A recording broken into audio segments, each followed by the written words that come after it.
Thanks, Ross, and another thanks to Karen, who's got a magnificent facility here. We'll be hearing more of that tonight, I'm sure.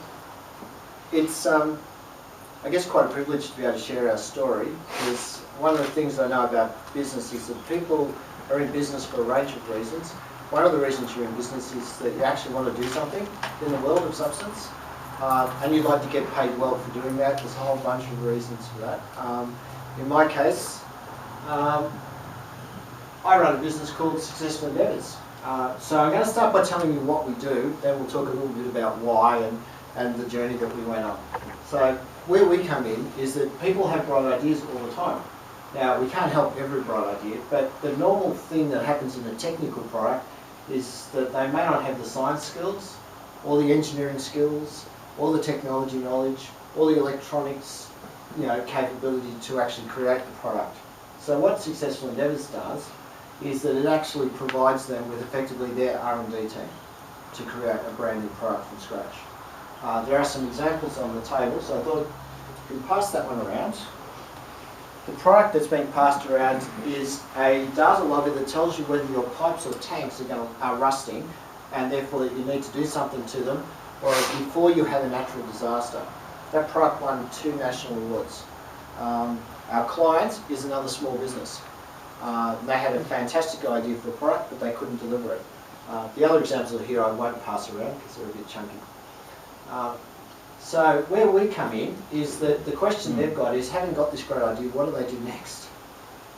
So what we do is we take their idea, we do all the engineering, geek, nerd, calculation, my God, he loves maths, kind of work that's required to actually come up with the design for the product.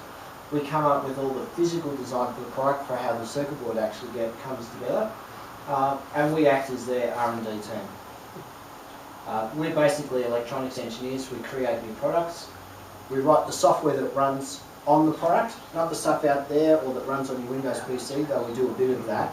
Most of the software we write is the software that's running on the inside. So if we take this product as an example, this is a product that's designed to improve the quality of power. So power stations will pump less greenhouse gas into the atmosphere.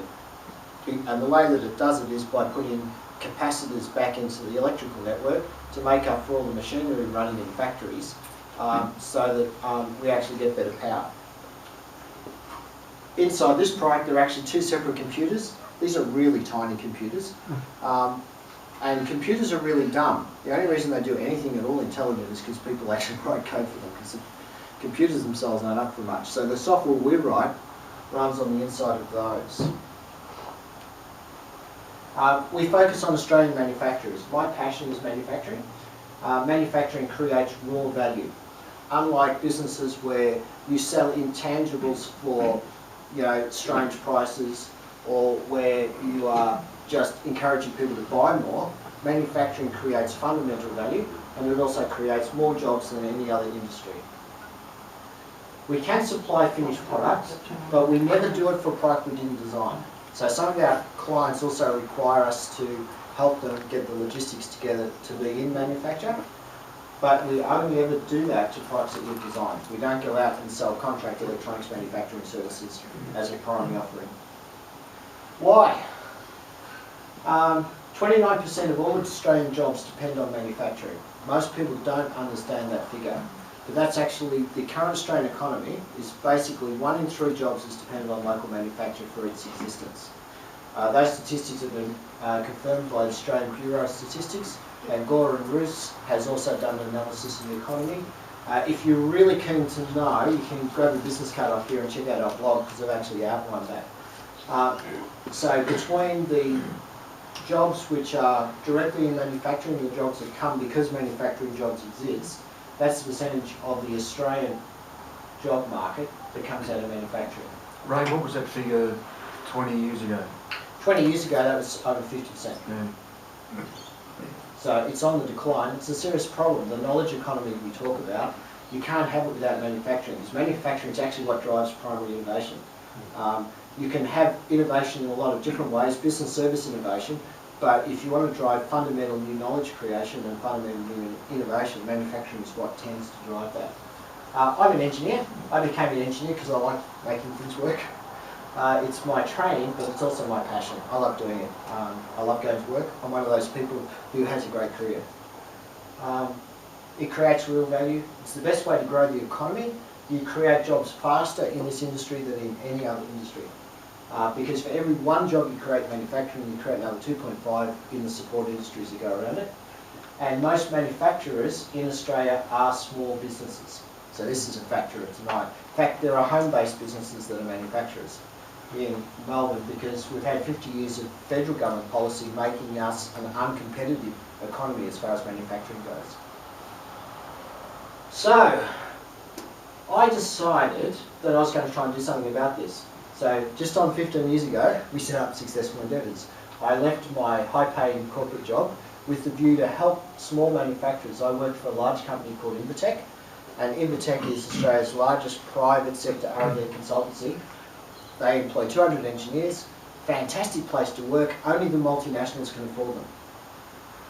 So, I decided I'd get out of there and try and help the people who are creating the real jobs, which is the small manufacturers, because I wanted to make a difference. Trying to keep costs down. I focused on cost because the reason you focus on cost is you don't know what else to focus on. Is the business principle. If you don't have any numbers for anything else, then the only numbers you've got are prices, then you focus on price. And I thought it would be easier to sell our services if we were cheap. So home-based businesses have got low operating costs, they have low overheads, they're very flexible. If the business has got a bit of a downturn, you don't have a rent place that you've got to pay off.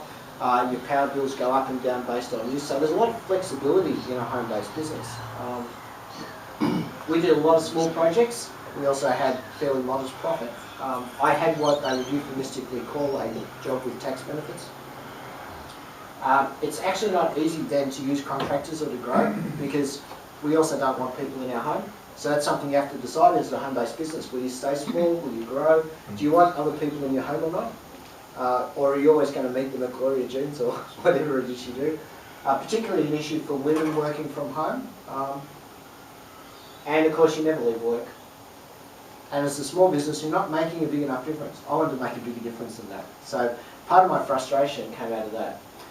So our income got up to a certain level. There's a certain amount you can do. I'm clever. I work hard. So there's a certain amount you can do. But then we hit a brick wall. We weren't attracting enough clients. And I didn't know what to do next. We talked about the dream before. My dream was creating a business that created the engine that would help small local manufacturers to actually get products into the marketplace. And the thing I realised is that actually I'm the problem. Now this is me, graduating from university. Some minor changes since then. But I can tell you now that they don't teach you anything about business in engineering school. If you're a technical professional like me, I don't care whether it's web design, whether it's core engineering, whether it's software development, whether it's being a chef, whether it's being someone who's creates perfumes and really amazing smelling things. They don't teach you anything about business in your primary education. They teach you about the execution of your craft. And because of that, you don't know what you don't know. You're actually what they call unconsciously incompetent. You don't know that you are actually incompetent. And so I started searching for a business coach because the thing I realised was that my lack of knowledge about business and my lack of knowledge about how to actually make this thing grow was our biggest problem. I went to a lot of events. I went and heard a lot of people spruiking. There's a lot of business coaches out there talking about the things that they do and what they can and what they can't do for you in the various models. And I have to tell you, the business coaching industry needs to get its act together because small businesses need them and they're not doing a very good job at marketing themselves. So that's a hint to some people in the room. But I actually found someone who I could actually listen to and who I believe had the knowledge. You know how sometimes you meet somebody and then you suddenly realise they know all the things that you didn't actually know existed? So I met Mark at an event. He knew what I didn't. One of the reasons why we connected was that he had started his career as an engineer.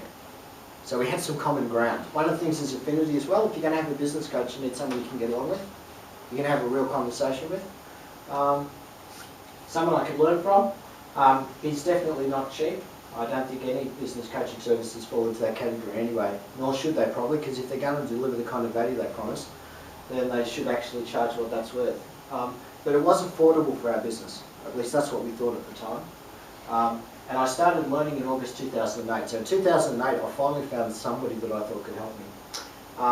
And he helped me avoid a whole bunch of costly mistakes. Because when you don't know what you don't know and you're just trying stuff randomly, most of the stuff you're trying doesn't work. Or if it is working, you don't know it's working because you're not measuring anything, because you don't know what to measure. So business is not just about dollars. I mean, businesses should be profitable, but I'm not in business just to make money. And I imagine a lot of other people are actually trying to make a difference in the world, not just make a buck. There are ways to make a buck. You actually need to know who you are and what you're trying to do. In my case, I'm trying to make a difference to small manufacturers. You have to be good at what you do, but there's other things like cash flow. You know, money comes in, money goes out. It's much, much better if it comes in before it goes out. It's really, really good if there's enough in there so that when some comes out, there's still some left. Not so easy to manage. And then there's the stuff that completely, you don't actually understand at all, like promotion, marketing, prospecting and sales. We didn't do any selling or prospecting. Our work all walked in the door. And it's just people we knew or people who knew us or suppliers who knew us. And this thing here is a particular problem in Australia. We have this tall poppy syndrome thing. People who promote themselves are complete tossers. Therefore, if you're going to promote yourself, you know, why should we listen to you? Aren't you a politician? We've got all these ways of not connecting with that. I had a real problem with this because I didn't want to be one of those tossers. But what I learned from Mark was that if I don't promote us and who we are and what we do so that people can make an informed decision to buy our services, services that are actually going to really help them, then I'm actually doing them a disservice as well as myself. So I still have to be me, and this is probably one of the more uncomfortable parts of being in business when you're from an engineering background, but I had to come to grips with promotion and with putting ourselves forward. And marketing is positioning yourself so people know you exist and can make a decision to actually buy your services. Services that they actually really need. Prospecting is about working out where people who might buy your services are so that you can actually get in some kind of contact or engagement with them. So they're not some just vast unknown out there. And sales is about actually getting people to give you dollars for what you do. And this is where metrics and systems come in. What do you know? Do you know if things are working or not? You've got to measure things, you've got to have some systems. Won't go to that. Einstein actually knew about this problem. I like Einstein's quotes. I didn't realise how many of them applied to me until I started doing business. One of the things that he said was the solution to today's problems will require better thinking than that which got us into them in the first place. In other words, if we're going to get out of the mess we're in, the thinking that got us in there isn't the thinking that's going to get us out. We've actually got to change our thinking. The other thing that he said is that the definition of insanity is doing the same thing and expecting the outcome to change. The other way of saying that is if you do the same thing as everybody else does, then you'll probably get what everybody else has got. If you want something different, you've got to do something different. And how you change your thinking is that you've got to start hanging around people who've got the kind of thinking that you want for yourself. That's where these kind of groups come in. If you're asking me why Casey should be promoting these kinds of groups, it's so that you get in a room with each other and discover other people with the kind of thinking and the kind of mindset that you want for yourself. And you can learn a bit from each other, leverage off each other. Even if you don't get a single sale and a single customer out of any of these events, if it changes how you think about your business, it will have been an excellent investment. Okay, so what did we do? We rebranded. My joke after meeting Mark was, as a business owner, I make a very good engineer. Because basically engineering was the only thing I did. This is an example of, as a graphic designer, I make a very good engineer as well. So we got a professional graphic designer to help us. We started using the internet to generate leads and for prospecting. That takes time. You need to start 6 months before you need it to work at a minimum. So it's a long-term strategy, it's not a short-term strategy. The global financial crisis hit. We're now in 2009.